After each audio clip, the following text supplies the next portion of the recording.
Buenos días, Juan, Manuel. aquí con Vigo al fondo, un cuadro maravilloso, a la derecha Mira la ría de que, Vigo, nada, aquí disfrutando das vistas ao mar.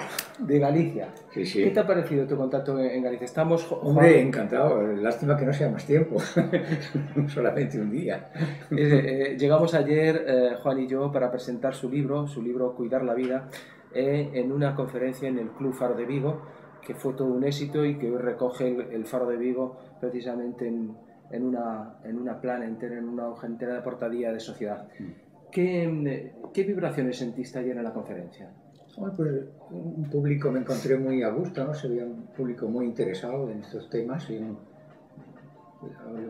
muy a gusto. Uno de los titulares que recogemos hoy en Religión Digital, recogiendo la información del Faro de Vigo, es que tú dijiste ayer, que está creando cierta polémica, que los religiosos no sois los mejores para hablar de sexualidad.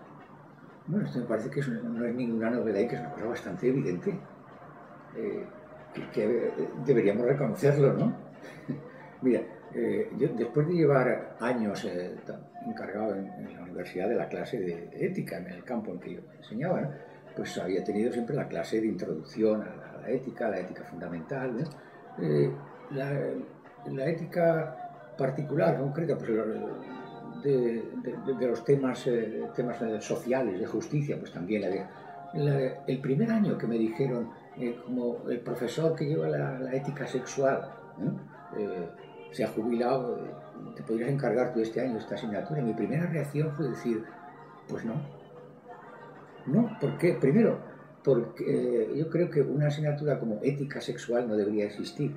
Primero, es una ética de las relaciones, mucho más amplia, relaciones humanas en todos los sentidos. Segundo, enseñar un curso así, pues tendría que ser un curso dado por varios profesores, la aportación de un psicólogo, de un sociólogo, de una sexóloga, etcétera, ¿verdad? Interdisciplinarmente.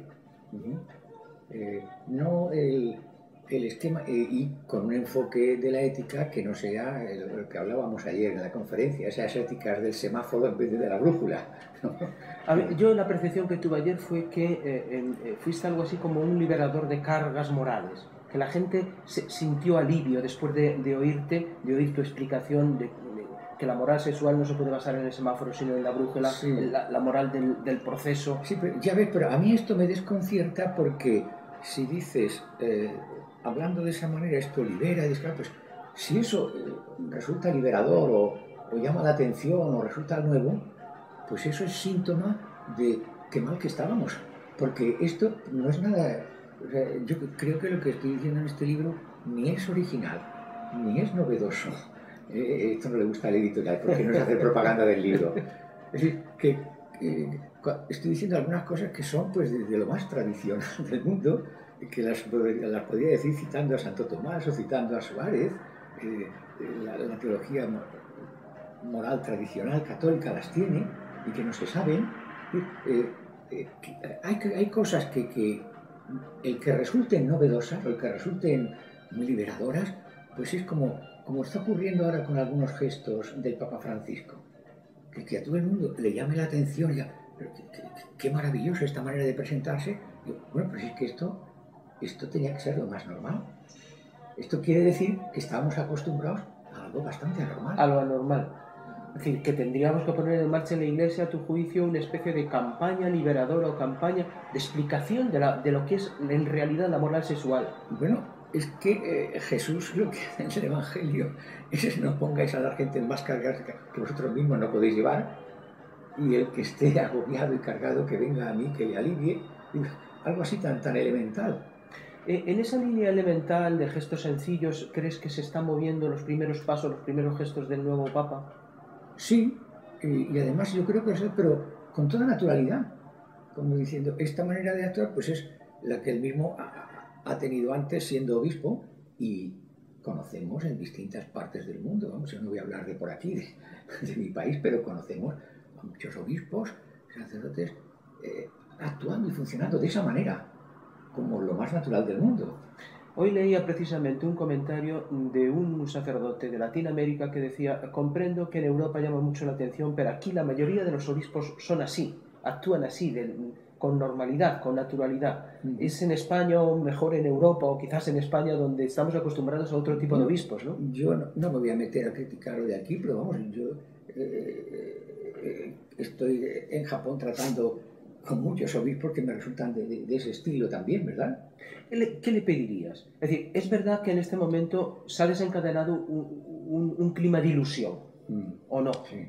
¿Tú lo ves? Sí, pero que no es nada comparado con el grandísimo clima de ilusión que se desencadenó con Juan XXIII y con el Concilio Vaticano II, y después vino la involución, vino la marcha atrás, vino... Pero estamos todavía en la subida. Ahora, ¿o no? Ahora sería un momento de... Fíjate, estamos celebrando los 50 años de la Pace II. Y de la Pace Inter. Sí, precisamente. Sí, el día 11 justamente 50 años. 50. ¿No? ¿Sí? Cuando se proclamó, en el documento en que proclama el Papa, el anterior Papa, Benedicto XVI, el año de la fe, me llamó mucho la atención que coinciden en este año el 25 aniversario del Catecismo, y en el 83 fue el Código de Derecho Canónico. Y se coloca el Catecismo y el Derecho Canónico al mismo nivel, como si fueran del mismo peso y de la misma autoridad y de la misma importancia que los documentos constitucionales, verdaderamente constitucionales, del Vaticano II. Bueno, pues esto era como el clímax de la involución de estos veintitantos años, de estas últimas décadas, de los últimos dos pontificados. 35 años, 34, total, exactamente. Casi 35 años. ¿Crees que ese ciclo ha terminado de alguna manera y que podría empezar un nuevo ciclo donde el péndulo eclesial se moderase? Me gustaría esperar que es así, pero vamos, no querría hacerme excesivas ilusiones así de la noche a la mañana. Ese es uno de los riesgos que corre el Papa Francisco, de despertar demasiadas ilusiones. Un ejemplo, es muy difícil. Los dos grandes obstáculos con que tropezaba el Vaticano II era la reforma lo difícil de la reforma de la teología y la reforma de la curia. Fíjate, un ejemplo, si nos dice que el Papa Francisco acaba de nombrar a una persona muy adecuada para ese cargo y muy buena para presidir pues uno de los dicasterios, una de las teologías romanas, ¿no? Entonces, suponte que te dan la noticia de que, pues mira, qué bien lo ha nombrado, qué bien lo ha elegido, sin necesidad de pasar por todos estos trámites complicados, y ha elegido a la persona que era, y muy bien. Pero, ¿por qué los presidentes de los dicasterios tienen que ser un obispo? ¿Por qué hay que ordenarlo obispo un señor que no va a tener una diócesis? ¿Ves? Una cosa que teológicamente no tiene sentido. Pero entonces, si el ser obispo es estar por encima del secretario que tienes debajo, que no lo es, hay aquí toda una estructura, toda una estructura, un escalafón.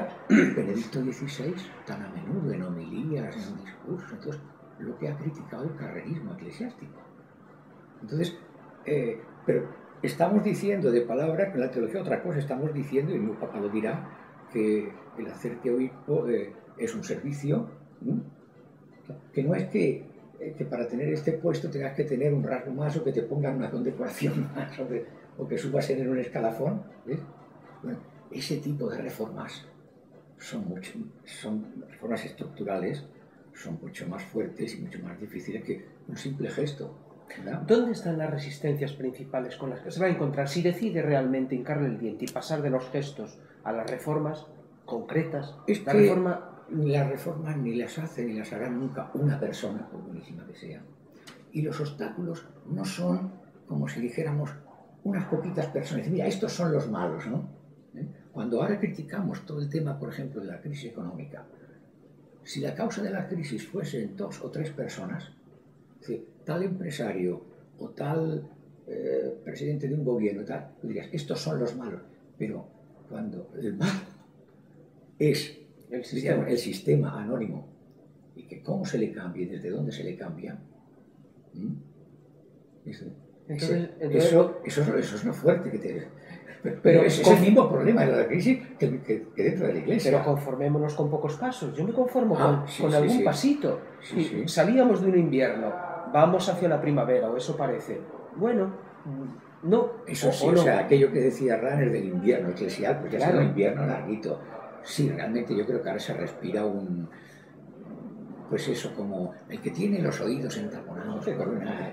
¿Ves? Cuando viajamos en avión, o vas al, ¿cómo se dice? Al médico, al otorrino. Al otorrino. Sí, y de pronto hacía un lavado, y de pronto, uy, que no oías y pasas de no oír a... Bueno, pues yo creo que ahora tenemos la sensación de que nos han desentaponado, de pronto en unos días, esos oídos que estaban así entaponados. Si te preguntas el Papa, ¿qué le aconsejarías como primera medida, como primera decisión, o como alguna de las decisiones? Ponerme a aconsejar.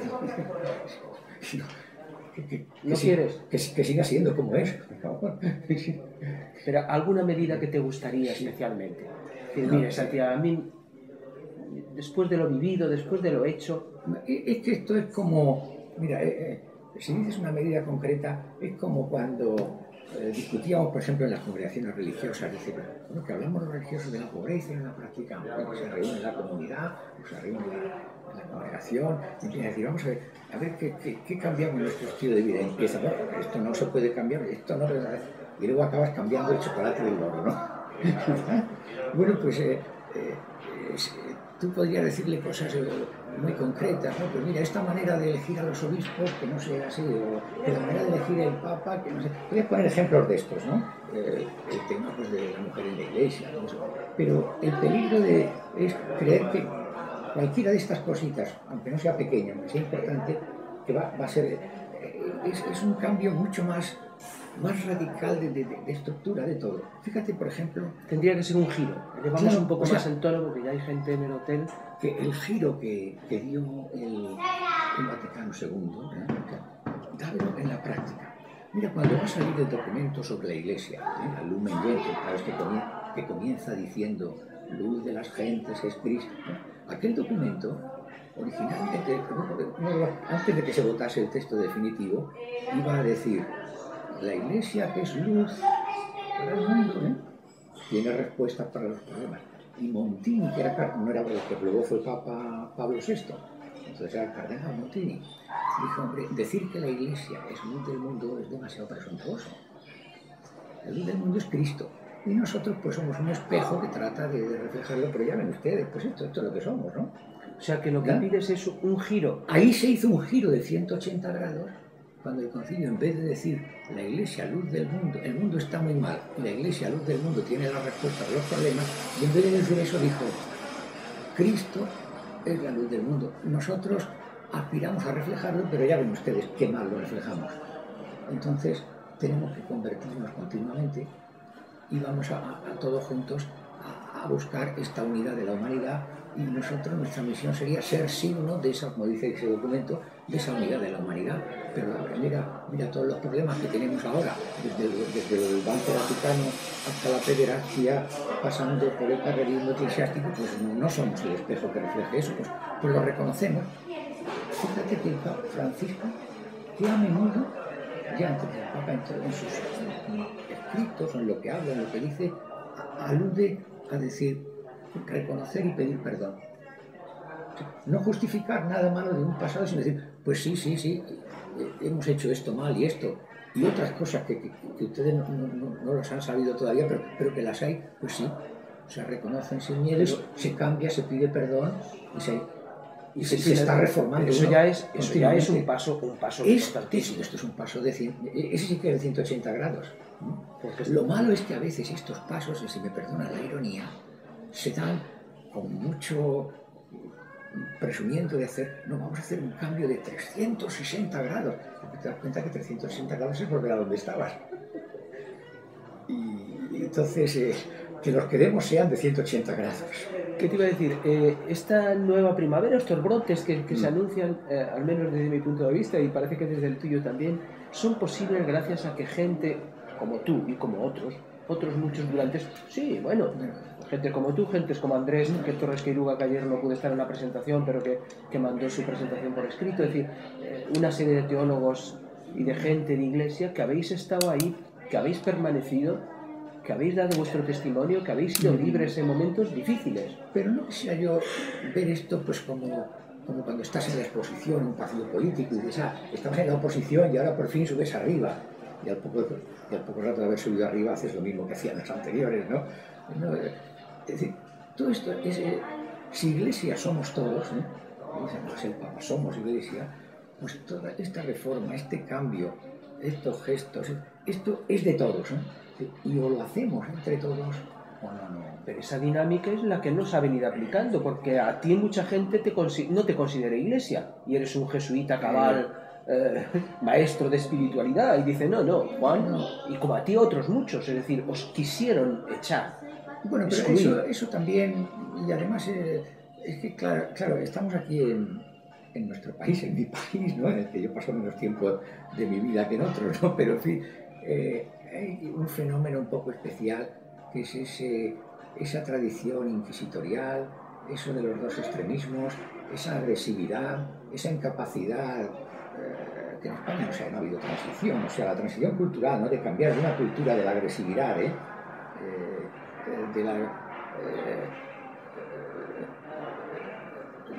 ser incapaz de compartir, de poder tener opiniones diferentes, ideas diferentes, y compartirlas, discutirlas, y que eso no signifique ni insultarse ni tirarse los trastos a la cabeza. Ese tema que decía Unamuno de la envidia española. Entonces, todos esos temas culturalmente no ha habido transición. O sea que tenemos pecados genéticos, digamos, del país. Y muy arraigados. Muy arraigados. El hecho tema de fanatismos. De fanatismos, inquisiciones. Sí. Se nota mucho en los comentarios de los blogs, ¿verdad? Los comentarios desabridos. Y luego eso ocurre también dentro de las instituciones. O sea, es aquello que dices si entregas la cabeza del bautista, a cambio te dan un premio, ¿no? Dices, pues tú no has llegado a obispo, pero estás muy cerca de serlo. Tú denuncias a alguien y después y unos años después tendrás una mitra. Es el tema, por ejemplo, de la denuncia. La denuncia que a veces se ha fomentado desde arriba, ¿no? Claro. Esas cartas anónimas, esas cosas que decían que llegaban. Esperemos que ahora... Más que un problema de iglesia, es un problema que fuera de la iglesia también. Bueno, fíjate, la situación política española, esta incapacidad para la democracia, para el debate democrático, plural. ¿Le dejarán hacer esos cambios? Le dejaremos. Le dejaremos. Pues claro, pero lo que va a impedir no es un grupito alrededor de una curia, es que empezando por nosotros, incluyéndonos todos, digo, estamos todos, esto lo apoyamos o lo frenamos. ¿Y cómo lo apoyamos? Es decir, porque cada uno queremos una cosa. El pobre se va a ver para contentar a unos y otros, ¿qué va a tener que hacer? Ir un poco al consenso. No, pero es que no el consenso de los políticos, de a cambio de hacer unos compromisos, pues llegamos a unas medias tintas, ¿no? Sino es el consenso, el converger en las cosas verdaderamente esenciales. Mira un ejemplo. Estamos el otro día en un debate, en un grupo, hablando sobre el tema de la homofobia. Y me fue totalmente imposible conseguir lo siguiente. Estaban discutiendo, pues que unas personas dicen que no se debe llamar matrimonio a esta unión y otros que sí. Bueno, esto es un tema que jurídicamente, culturalmente, por muchas razones, bueno, pues está ahí, que es posible seguir discutiéndolo, ¿no? Y los que dicen una cosa y los que dicen la contraria aducen sus razones. Yo trataba en ese debate de decir, mire, si los que han dicho a esto que no tienen más razones y las dicen, pero a los que no les convence, pues estos seguirán pensando igual, y estos también. Pero yo esperaría que, admitiendo que hay las dos opiniones aquí en esta sala, y que las van a seguir manteniendo porque no se han convencido las razones de la otra parte, al mismo tiempo, puesto que estamos en un grupo que dicen que son creyentes, y es un grupo que venía era un debate, una conferencia de temas de teología. ¿Eh? Hay un punto en el que tanto el más avanzado como el más conservador no pueden menos de estar de acuerdo, y lo digo citando, fíjate, un documento nada sospechoso de excesiva apertura como es el catecismo. Bueno, pues que de ninguna manera, por ningún concepto, se puede ni se debe discriminar por razón de su orientación sexual a una persona.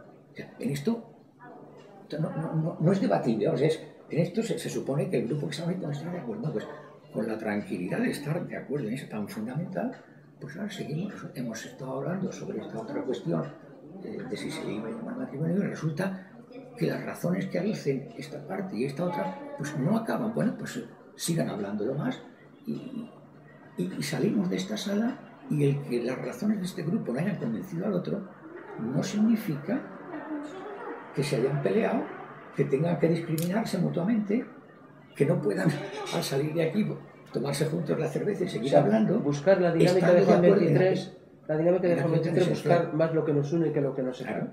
Y eso lo decía San Agustín, que se nos llena la boca a todos citándola, pero bueno, lo practicamos.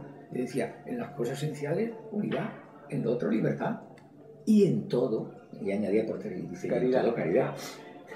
El hecho de que sea un papa jesuita os llena de orgullo a la compañía. Bueno, esto es una cosa que mucha gente el otro día venía a felicitarte.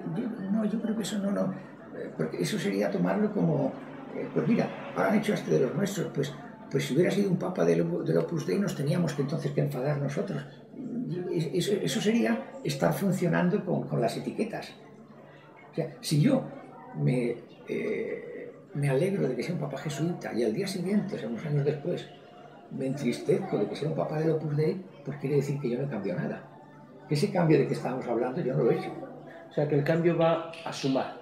Yo me puedo alegrar por cómo es él y por cómo lo está haciendo, pero si yo me alegro por decir, mira, es uno que es jesuita, bueno, pues ahora estoy yo en el poder, ¿no? Si yo me alegrase por eso, sería lo mismo que si yo me entristeciese, pues, pero si han hecho uno que es del Opus Dei. Pues, en cualquiera de los dos casos, eso sería señal de que yo no había cambiado nada. La compañía le va a ayudar como ayudaría, como ha ayudado a Juan Pablo II o ha ayudado a Benedicto XVI. Exactamente igual. Ese es precisamente el sentido del cuarto voto de los jesuitas, que se confunde mucho, piensan que es una cosa de lealtad feudal a la persona. Y es en realidad es un voto para la misión que el Papa va a encargar. Cuando Pablo VI dijo, quiero que estéis en la frontera en estas cuestiones del diálogo con el ateísmo, pues es un compromiso para la misión, precisamente. O sea, que estáis dispuestos a hacer lo que os encargue cada papa en cada momento. Vayan ustedes a China, supongamos. Pero que no es una cosa de, si yo le llamo antes, de lealtad feudal, ¿no? ¿Verdad? Porque es que esa lealtad feudal es la que a veces siguió, como decía aquel, no vamos a decir el nombre, aquel obispo que le decían, pero tú hace 20 años eras muy de esta línea y ahora eres de esta otra. Dices que antes el que estaba arriba era otro. Yo soy el que esté arriba, ¿no? Yo soy muy obediente, pero la obediencia para él consistía en lealtad al que esté arriba. Y si arriba está otro, me cambio de camisa, ¿no? Eso no es ser leal, no es ese sentido. A la misión, ¿verdad? No a la persona. No a la misión encomendada por la persona. Por la persona del Papa. ¿Ves el horizonte con cierta esperanza a nivel eclesial también? Sí, no, yo con esperanza sí lo veo, ¿no? Lo que pasa es que digo, es este realismo de decir, la humanidad, los humanos, somos esto. Mira, siempre están las dos caras, ¿eh? La ambigüedad. Esto es muy de San Ignacio, lo que nos hemos criado amamantados a los ejercicios espirituales. Todo lo de San Ignacio se reduce a decir, mira, aquí te has encontrado con Jesús, aquí no encuentro que te cambia la vida, ¿no? Pues venga, entonces tengo que ir por esta línea. Y al momento siguiente de eso, la gran intuición para San Ignacio, en el momento siguiente de eso te das cuenta, anda, que me estoy engañando. Y viene pues esto tan de San Ignacio, que hay que discernir, que hay que reconocer que te has equivocado, que hay que cambiar, que tienes que consultar con otra persona, que el paso por la otra persona y el paso por el tiempo, todo lo de la regla de discreción de espíritu en los ejercicios. Pero fíjate, son dos cosas. Me encuentro con Jesús y esto me cambia la vida. Y cuando ya me pongo a vivir de esa manera, anda, me estoy engañando, decía San Ignacio, bajo especie de bien. O sea, la experiencia de un encuentro que me cambia la vida y la experiencia de que, mira, todos nos engañamos. Y entonces, pues que tienes que cambiar, que tienes que examinarte, que tienes que discernir. O sea, la primavera y la revolución la hacemos todos en la Iglesia y viene de abajo, ¿no? Y todo eso que ha brotado de abajo, digo, mira todas las revoluciones, fíjate, pues estás diciendo algo en nombre de la liberación, llegas arriba al poder y empiezas a oprimir. Pero mejor si se combinan las dos cosas, mejor si la cúpula responde a los deseos de la base. Claro, y para eso, pues esa es la manera ignaciana de entender la obediencia, que es que tanto el que manda como el que obedece, no es que yo te obedezco a ti y tú me mandas a mí, es que tú y yo obedecemos al Espíritu. Pero eso hay que buscar, ¿es lo que nos dice el Espíritu o es que me estoy engañando a mí mismo? Y entonces juntos discernimos. Y juntos buscamos qué es lo que nos dice el Espíritu. Y entonces es siempre en búsqueda, siempre, decía Pablo VI, siempre reformándose. O sea, no llegas al final.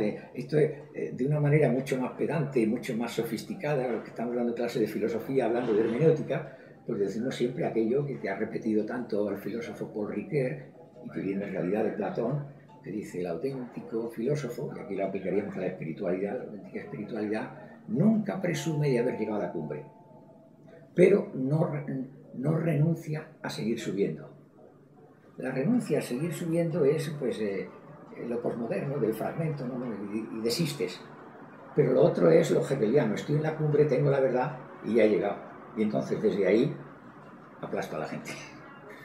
Muchísimas gracias, Juan. Así de sencillo parece, pero no es tan sencillo. No, que vale, mucho menos. Es muy difícil de vivirlo, ¿verdad? Muchas gracias, Juan.